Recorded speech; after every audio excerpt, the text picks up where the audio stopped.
Senhor, bendiga cada uti aqui não, cada polícia, Senhor, que está na trabalho, também, e cada família, Senhor. Trazendo paz arriba cada de nós.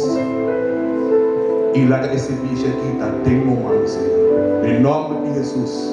Amém. Sabe, é verdade, é ano aí, me dimita toma é challenge, para mim laga seguir, o corpo sigue cana su caminho, passou, se você não assim, é tá caindo em outro e nós não quer ser, passou imagem de capia, mas se queda na laira, passou agora toma é challenge aí, me promete, coisa que me está dentro da minha cabeça, é colega não, me tesouro para não estar satisfeito também.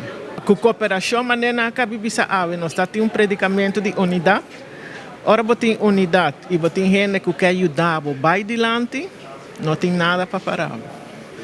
If you don't show appreciation to those that deserve it, they will learn to stop doing the things you appreciate. That is why being told you're appreciated is one of the most simplest yet incredibly uplifting things you can ever hear. For all those who appreciated me that year, thank you.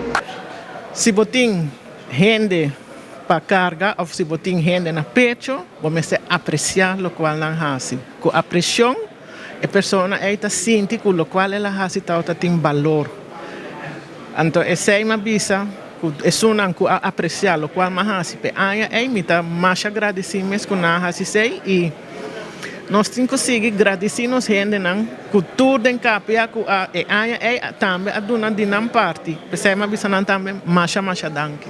Então desse tour classe de êxito é portar seguro que nós lo seguimos de o corpo policial, sua imagem tem que seguir vai adiante, nós temos que seguir crescer e com fé não está fácil, mas sempre está possível.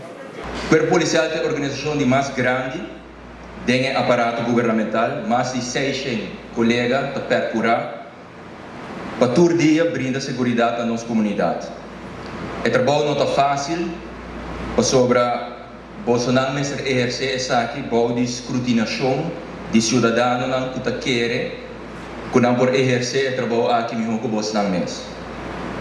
De eerste impressie is de letterlijke en de figuurlijke warmte van Aruba en de Arubanen. Ik ben enorm hartelijk ontvangen door collega's uit het korps, door verschillende mensen, netwerkpartners waarmee ik gesprekken heb gevoerd, maar ook door mijn overburen bijvoorbeeld. De Arubaan, de mensen, ontzettend warm ontvangen. Ik ben ontzettend dankbaar voor het ontvangst. Nou, waar ik mee wil beginnen is even de tijd nemen om met de collega's te praten. Dus ik ben hier niet gekomen om aan de collega's te vertellen hoe het moet of met een idee van ik weet het allemaal. Wat ik kom doen is met de collega's spreken en samen met de collega's kijken welke opgaven er liggen. Om vervolgens met elkaar te komen tot een richting en daar zal ik sturing aan geven. Brincando contra Yuna. Wat een meer empleado na brincando con la jefe de trabajo. Tu partido de desunión, maar sobre tu gente esa unidad. Unidad. We zijn hier net, we hebben net een hele mooie dienst, waardige dienst achter de rug. Ik kijk uit naar Unidad. Echt met elkaar verenigen, gezamenlijk aan de opgave werken.